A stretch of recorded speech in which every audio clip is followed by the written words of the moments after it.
Right. Or maybe he could be like you. Maybe he senses the need for order, or because you come across kind of a bit of a conqueror, kind of a all or nothing kind of person. I am.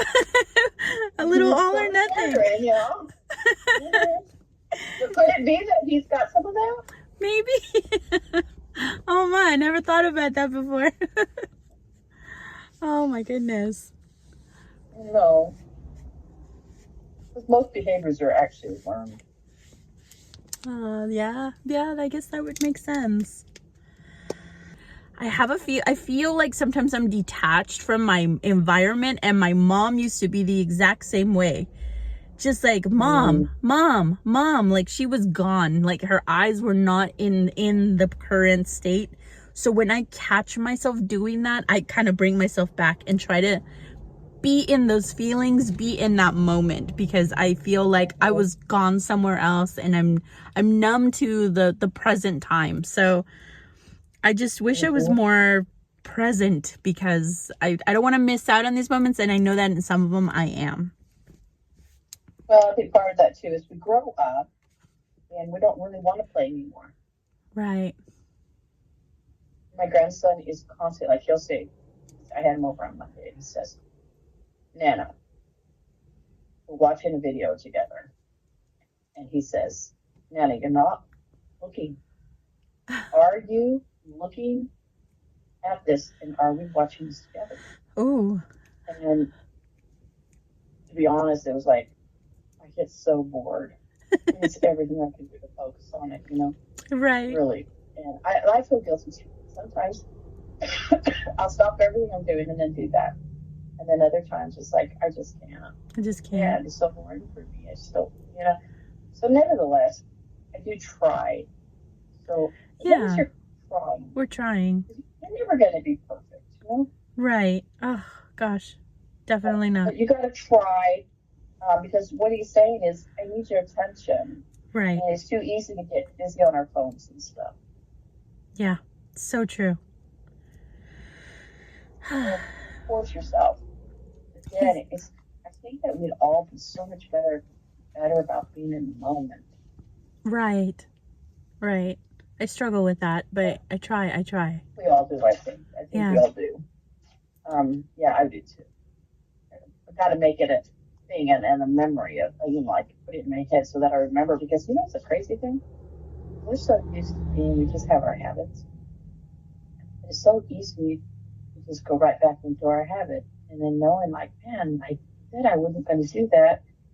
And then I did it again. Right. Laundry or taking care of the pets, because I have my dog, like me and my son's dog. We have a dog, and then now I have his cats, my ex's cats too. So Oh, wow. Oh, yes, no. he left me his cats, and and That's so great. yeah, a lot. And then one of them is, well, they're both extremely needy, but one of them is vocal and won't shut up and drives me insane. Yeah. He's very astute. He'll ask me questions about Joshua. In the last, I want to say, week or and a half or so, he really hasn't mentioned him at all. But at first he was, and he would ask me questions about him. So Did you like him or? no, I'm I think age appropriate, but I'm very honest with him. No, I'm just saying, did he like Joshua? Oh, did he like him? Yes. Oh, Yeah. yes. He used to Okay. call him daddy. He used to call him papa. Oh, Yes. And so so sad. the one of the things that really it hurt my heart was one day, just a few days after Joshua left, was he looked at me, and we weren't talking about Joshua, nothing was happening. He looked at me and said, Mama, said, can we get another daddy, please? How do we do that?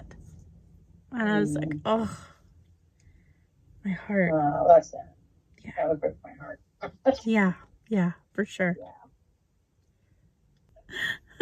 Don't be hard on yourself, is what I'm trying to Thank say. you. Just do the best you can.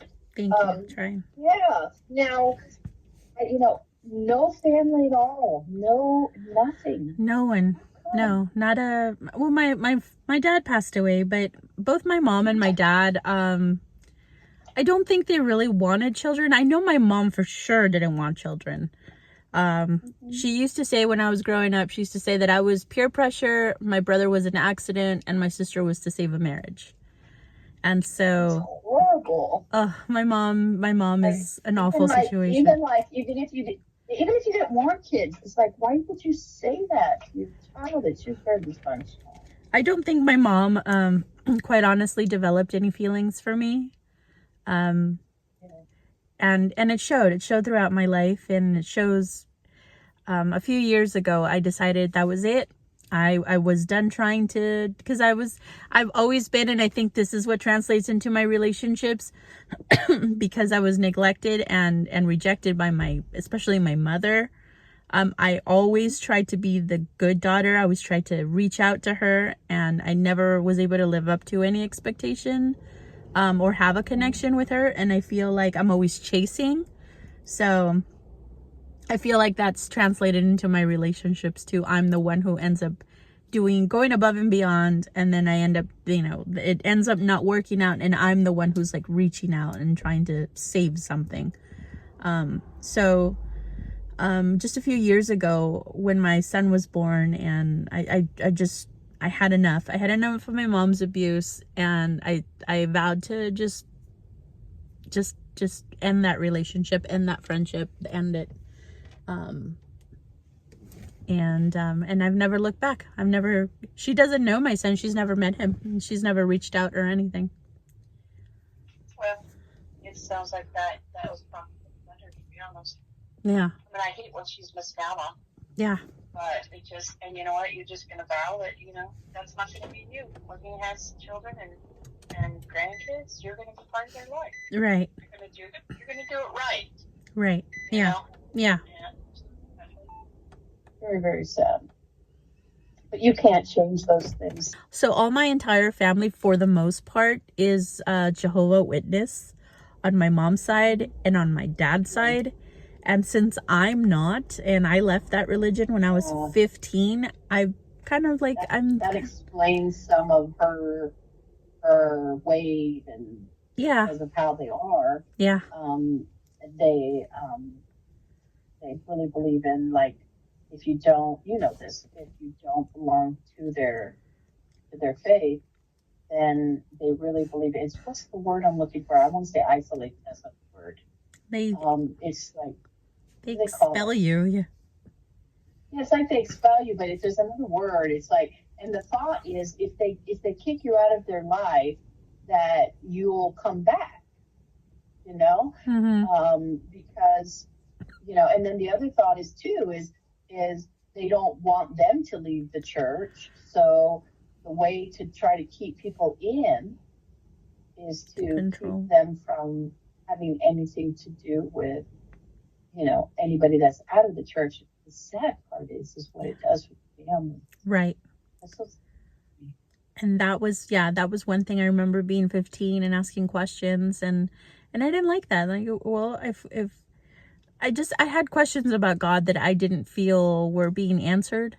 And I just felt like the whole situation was a bit hypocritical. I mean, so I left the fact that they don't, I look at it, and I'm a Christian, but I look at it like, I hate what it does to families, because they don't celebrate birthdays, they don't celebrate. And I remember my kids being in school, and like the child that was Jehovah's Witness had to sit in the office the whole day because it was Christmas party year. Right, that was me. So that was me. I was the child.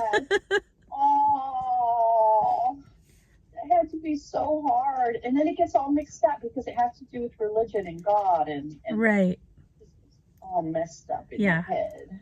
Aww. How was it for you when you finally left? I felt guilty for the first 15 years of my 15 years. I did.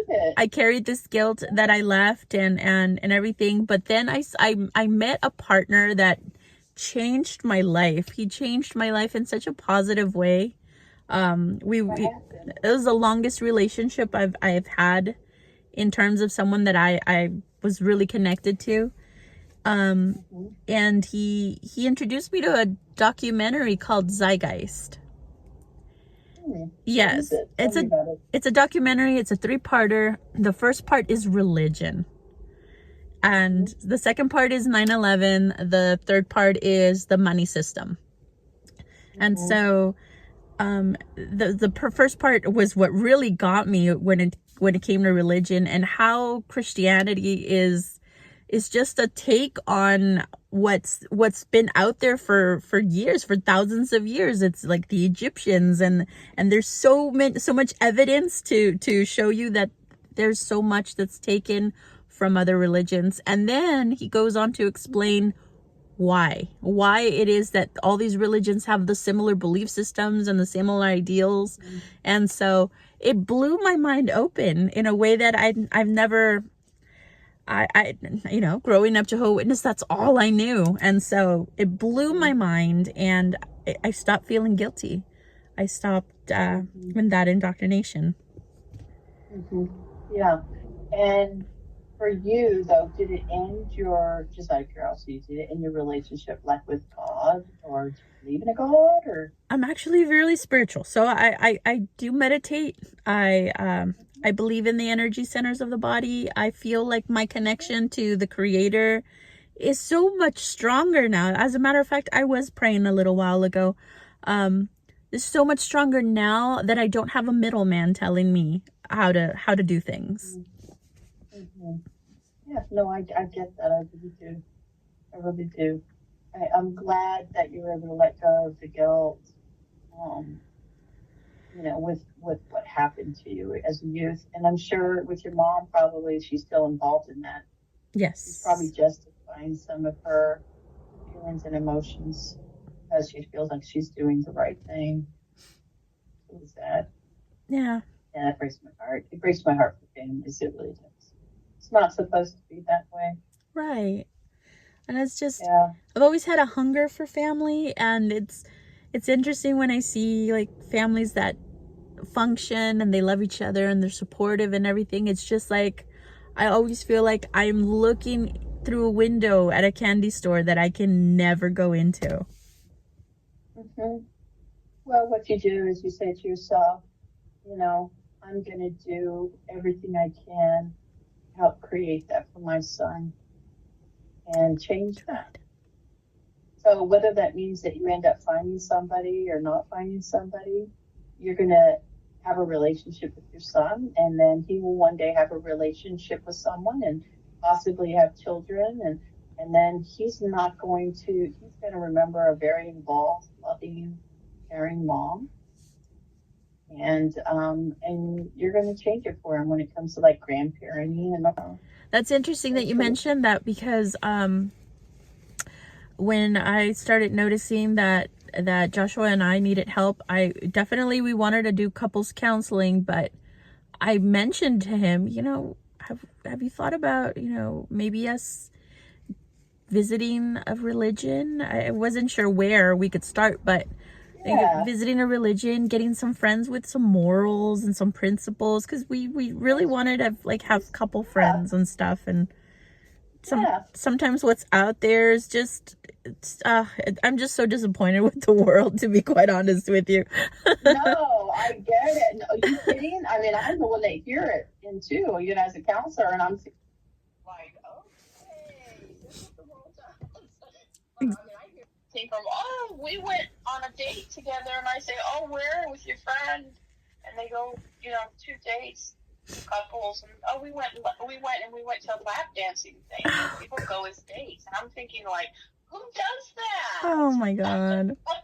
It's like, but I'm older. You're thinking like, okay, like we went No, on dates and we went out to eat and we went to the beach and we went to Disneyland with couples and we did fun things with our that's awesome. kids. Yeah. And, do you know what I'm saying? We did things, but it wasn't. Lap dances. Oh my god.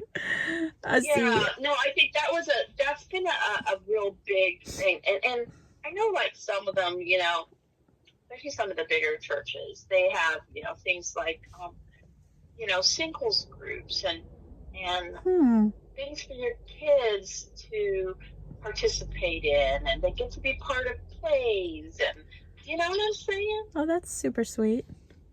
You know what I'm saying? They get to do things together. They go to the park, and my daughter takes the kids because, you know, there's always somebody having a birthday party, and they're all 4 and 5, and Aw. you Right. can find some really healthy people too. Right. And those are the ones you're looking for. I am. I really am. I mean, the dating scene out here is scary. It really is. I'm not looking forward to putting myself out there again when I'm ready. I don't blame you, you know? Yeah. I think that moral thing, when you say that, I think that's an important thing too. I need somebody with morals and integrity and that doesn't have an agenda. That, you know, means what they say, that kind of stuff. Yeah. I'm from San Diego. I had a lot of options there. Yeah. Yeah. Just ended up here. Just, I feel like my nervous system can handle this small town, but at the same time, I also feel like I'm outgrowing it and I feel antsy about being here. So tell me about your town and what it is that you love about where you are at. The trees, the green, the ocean, the breeze, the cooler weather, nature, basically nature, surrounded by it. I wasn't meant to be in like concrete jungles. I feel happy and healthy surrounded by trees. And I'm happy that you're raising your son in that environment. Yes. Yeah, he doesn't know how lucky he is. They just want to play at the beach. They just want to. Oh, there's someone knocking at my window. Hi there. Scare you while you're talking on the phone. Yes, I am. Oh, thank you. Appreciate it. Oh, this is interesting. So, a Jehovah's Witness just came and gave me a pamphlet. You've got to be kidding. Oh my word. Are they like in that town? They are. Sacramento. Beth, so here's the thing. Jehovah's Witnesses find me no matter where I go. It's like, it's the first person that always approaches me. And it's interesting because I prayed earlier. I prayed for some guidance. I prayed for some wisdom.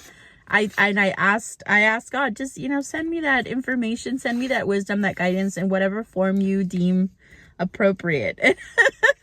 I got a pamphlet. It happens to me way too often, and I'm thinking, why? What does this mean? That is so crazy. Yes. That is really, that's almost doo-doo. You know that. Yes.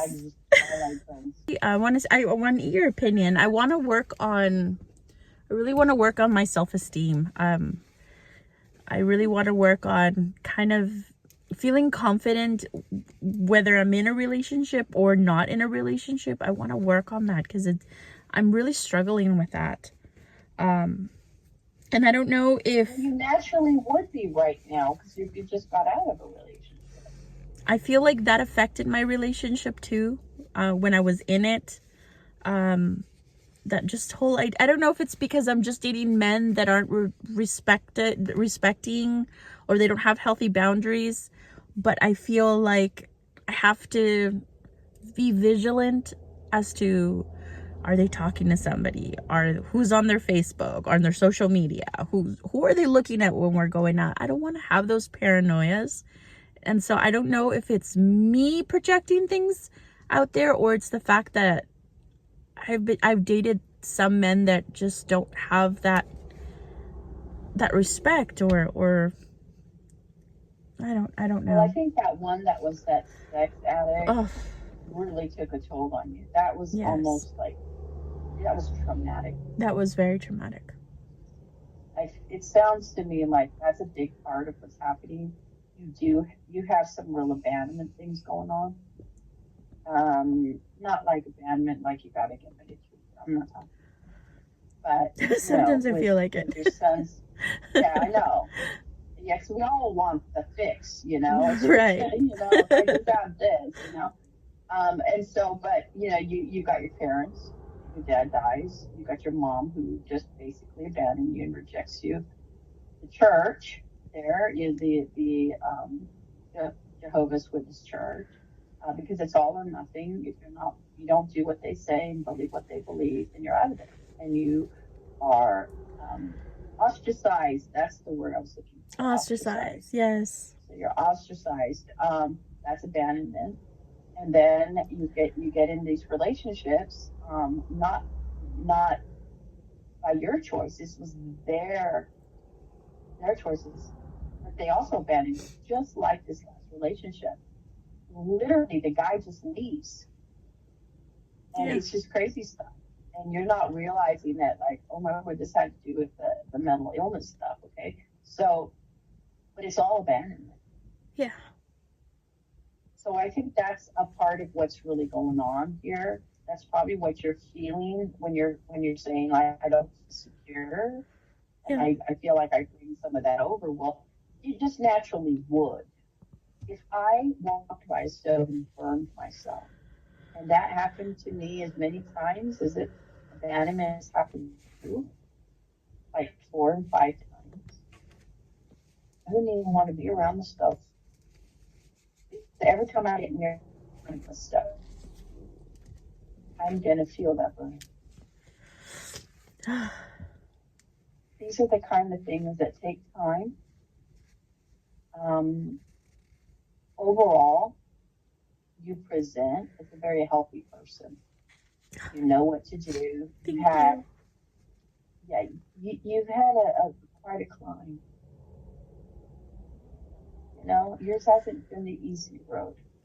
In some aspects, it has been. You haven't had cancer. Your son's not dying. You know, I mean, you wasn't born with no legs. I mean, Yeah. there's always worse. Somebody else always has a whole lot worse. So true. Nevertheless, it's been a tough thing. I understand when you say, I mean, you love your son, you wouldn't give him up for nothing. Nope. I understand what you mean when you say, boy, if I'd have had insight like this, I wouldn't have done it. I've said the same thing, like, oh my word, you know, I've got a great wife, great kids, and a great husband. We got married at 18, and that was really tough. I don't know, looking back, I think I might make a difference. Yeah. Exactly. You know what I mean? Because it's, you know what I'm saying? So we all get that. The truth is we can't make Right. different choices. All we can make is the choices that we have ahead of us. So you're looking for a healthy person. If it were me, I would write it down. Okay. I would write down exactly what I'm looking for. I'll do that. And I would be looking for that person. Because you want somebody in your life. And so I would be looking for that person. And then I'd be thinking about where I would possibly find that person. You're not going to find them at a bar, probably. No. So, you know, I hear people say, oh, I'm looking for somebody. And then they're going to bars looking for them. Well, they're going to get the same thing. I don't want to be judgmental. I get it. The chances are, they're not going to get what they're looking for in a bar. Probably not. Yeah, so you're going to have to be thinking about, like, okay, where can I maybe find this person I'm looking for? So, do you see what I'm saying? So I know you said about self-esteem. Part of that is the whole abandonment thing. Yes. And overall, you actually sound like a very confident person. You know what you want. You know what to do. I do. You are a survivalist. Thank you. You have to be. You're a very strong person. Doesn't it feel like it? And it would be nice to have somebody to share the burden with. Right. But we don't have that right now. We're going to work towards that. You're going to work towards that. So the way I would say self-esteem doesn't come overnight if it's not just one book you read. It's just it's a lot of self-talk. Okay, so when you get down and out, you just give yourself like, okay, I'm gonna give myself 10 minutes to feel sorry for myself. You know, and think these stupid thoughts, and then I'm gonna get my big pens on, and I'm going to listen to something that's positive. That helps me a lot, actually, to listen Yes. to positive things. Yes, definitely. It would be a great place for that. I love And YouTube. then, yeah, me too. And then take care of yourself. Just take care of yourself. You feel more confident if you take care of yourself. For sure. Yeah. Involve yourself with find those. So, all right, just reiterate real quick before you go to work. Tell me what you heard me say in your own words. Okay. Definitely. I have to seek balance. I have to make sure that I'm not running from the situation. I have to make sure that I'm in my feelings and I can clear that out. Not just brushing it under the rug. Got to make sure that I spend some more time with Kai and focus on him as well, to get some quality time in there. For his sake, because of his abandonment. Yes, definitely. And got to make sure to heal and maybe not to be so hard on myself, thinking that I have all of these self-esteem issues. Maybe it is situational, and some of the abandonment issues that I have, and That's right. write down some of the qualities and attributes that I'm looking for in a partner, and maybe manifest that, and keep healing and being positive and moving forward. That's exactly it. I like that feeling of having a best friend, that happens to be my partner. And That's right. yeah. Yeah, and it's like you guys can raise this boy together. I Yes. know stepdads that are amazing people. Oh, Really, here's that are hoping. just amazing. So I know that these things can happen.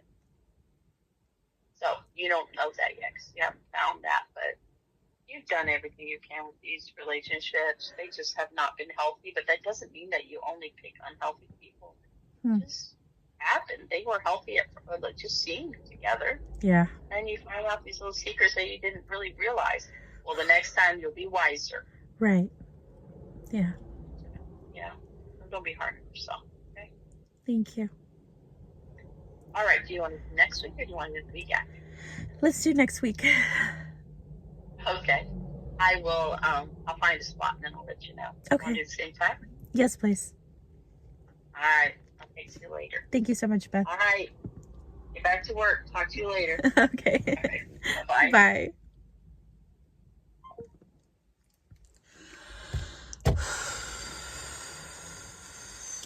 Here's the anxiety tool I learned from one of the podcasts. I am safe.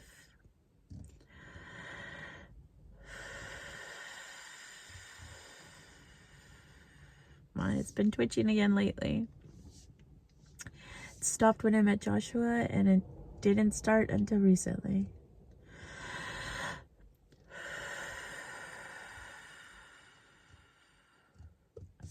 I am safe. I am safe. I am loved.